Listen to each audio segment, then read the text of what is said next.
What's up everyone and welcome back to the MMA Zone. Today, let's get started with Sean O'Malley makes bold prediction for Pereira versus Adesanya 2.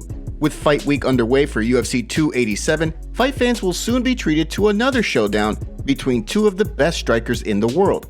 As Alex Pereira looks to make it 2 straight over Israel Adesanya inside the octagon, bantamweight contender Sean O'Malley believes that we could see a bold strategy from the last stylebender. After seeing how the first fight between the two played out, O'Malley believes that Adesanya will manage to recapture UFC gold this time thanks to the grappling success he found in the pair's UFC 281 showdown. He spoke on a recent episode of the Timbo Sugar Show to give his prediction for the rematch. I think he can come out and wrestle. I feel like he's going to come out. He's got a couple maybe good takedowns, come out, wrestle, put him on his back, really get him thinking. Maybe he won't be able to march forward as much if he does have some kind of, who knows? You never know. As many have pointed out, Adesanya seems to have bulked up considerably during this camp. The way many see it, that could mean one of two things. Either Adesanya will look to use his grappling advantage and newfound size to control the fight on the canvas, or he's looking to add some extra power to his strikes in the hopes of capitalizing on the success he found late in round 1 when he rocked Pereira. As O'Malley went on to predict, with how much weight Pereira cuts to make 185 pounds, it won't take much for Adesanya to test his chin and recapture UFC gold. With fight week underway, how do you see things playing out in this high-profile title clash? Will Israel Adesanya finally be able to capture an elusive victory over Alex Pereira, or will Poatan make it 4 straight wins over the last stylebender? Drop your predictions in the comments section below. Belal Muhammad eyeing Kamaru Usman fight. On the heels of Belal Muhammad meeting with UFC President Dana White recently, the streaking welterweight contender now has his sights set on a fight against former champion Kamaru Usman. Initially, when Colby Covington was announced as the welterweight #1 contender, White revealed that the plan was for Muhammad to fight streaking contender Shavkat Rakhmonov, after Muhammad and Rakhmonov both were pictured alongside White at the UFC's offices within a couple of days of each other.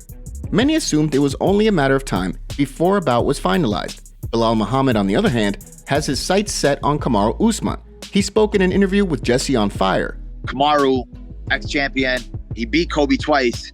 I think that fight makes all the sense in the world. He was a guy that people consider the GOAT from the welterweight division. I go out there and, like you said, starch him, beat him dominantly. There's no denying me after that, right?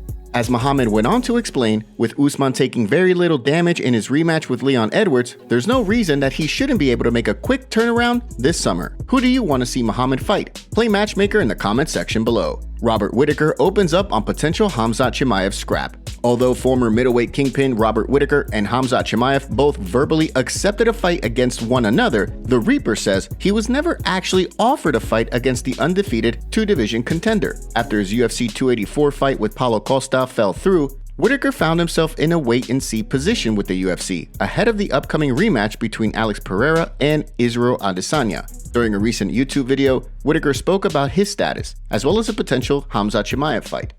That's that. Is that all you want? That's it? That's it. I haven't been offered any fight. Like, I've been just waiting. I've been waiting. And like, I'm sure I could have asked for someone in the meanwhile. Like, I've been talking to the UFC and I've been asking like, what's up, and he goes, and the communications has just been, let's wait and see what happens with this title shot. Right. Okay. They didn't say, I have not received any sort of written contract saying, do you want to fight Chimaev in X, Y, Z? That's not something that has been presented to me. From the sounds of things, after Ramadan, the UFC will target a clash between Chimaev and Paulo Costa, with the fight already in the works according to reports. At the same time, if Alex Pereira manages to defeat Israel Adesanya this weekend at UFC 287, Whittaker could find himself fighting for the title once more. Do you think we'll ever see Robert Whittaker and Khamzat Chimaev square off in the future? Drop your thoughts in the comment section below. Before we continue, make sure you give that like button some love, and be sure to subscribe to the MMA Zone for all of the latest news. Justin Gaethje isn't sure Dustin Poirier accepts rematch. Although a rematch between Justin Gaethje and Dustin Poirier has the fight community collectively holding its breath in anticipation of a big announcement, there are supposedly some pretty serious concerns in Gaethje's camp regarding whether or not Poirier is even interested in accepting the rematch. During a recent interview with MMA Fighting, Gaethje spoke about his desire to fight Poirier in the hopes of competing for the title after the winner of UFC 288's clash between Charles Oliveira and Beneil Dariush gets their crack at the belt. The way some members of his team sees things, however, Poirier may not accept a rematch. You can't force anybody to fight. I'm not saying that he doesn't want to fight me, but he probably doesn't need to ever fight again with how much money he's made. So I don't know. I think he'll take it. Some people around me think he won't take it, but all I can do is focus on myself in that regard. Poirier, of course, could have renewed interest in offering Gaethje a rematch after the highlight dubbed himself the most exciting fighter in the UFC leading up to his fight with Rafael Fiziev. During a recent appearance on SiriusXM, Poirier shut down Gaethje's claim to the title of most exciting fighter in the promotion. Fuck all that, man. The short list. I am the guy. Before Dustin Gaethje was fighting MMA, I was putting on the fight of the violence years. triangle winner, yeah. Yeah, dude. I was headlining events in 2012, putting on fight of the years. I don't even know if Gaethje was fighting then. You know what I mean? I've been doing this. So you're the most exciting fighter in MMA, not Justin Gaethje. Look, every time he fights, I'm going to tune in. But I stopped the guy in a fight of the year. What are you talking about? So, don't shoot the messenger, man. Do you think a rematch happens? Let us know in the comment section down below. Gilbert Burns reacts to Jorge Masvidal's potential retirement talk. UFC 287 could very well be the final time we see Jorge Masvidal step into the octagon. In the midst of a 3-fight skid that has seen him come up short in 2 title fights, Masvidal knows he has to defeat Gilbert Burns in Miami if he wants to remain relevant at 170 pounds. A loss, as he admitted, could very well spell the end of his career. The way Gilbert Burns sees things, the talk of retirement isn't a great look for Masvidal ahead of Saturday's showdown. During a recent episode of Morning Combat, he reacted to the BMF's claims. When the guy said that, I personally, I would never said going to a fight, if anything happens, I'm retiring, because I just don't think that's a good look.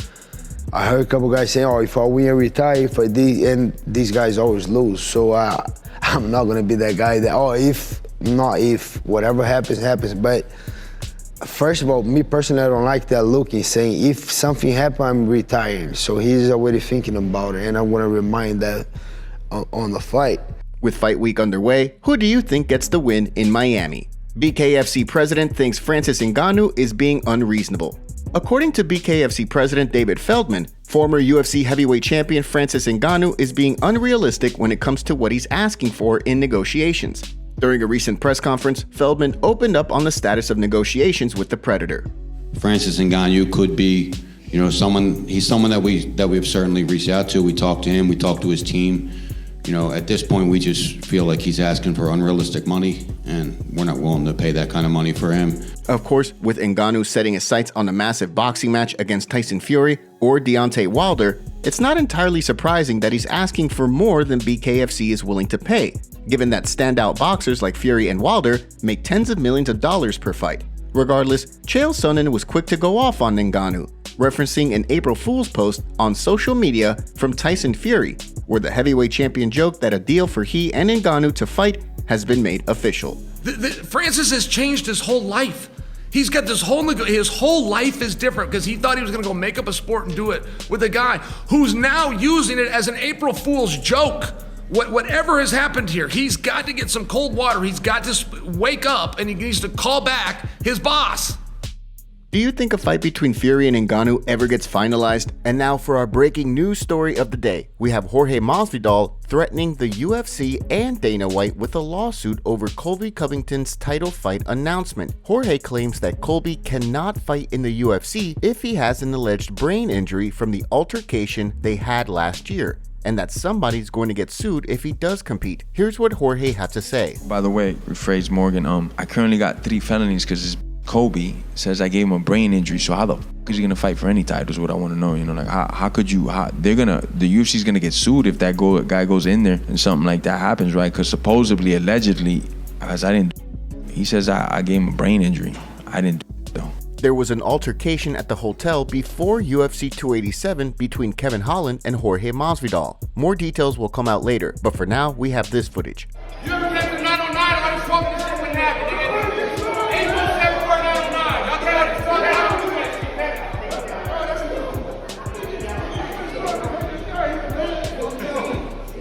Thanks for watching the video. Make sure to subscribe and click the notification bell to stay up to date with MMA news every day. Here are the top comments from yesterday's video. Have we really gotten this soft? Masvidal did nothing wrong. Someone replied with, he pointed a real gun directly at a person. Wasn't that the first rule of gun safety that you never break? I thought Nick's striking was on point up until he got finished. His heart didn't look like it was with him in the cage, but the body remembered what it does best. I hope Nick returns only if his heart returns with him. And those were the top comments from yesterday's video. If you want to be featured on our next video, make sure to leave a comment and don't forget to check out yesterday's video in case you missed it.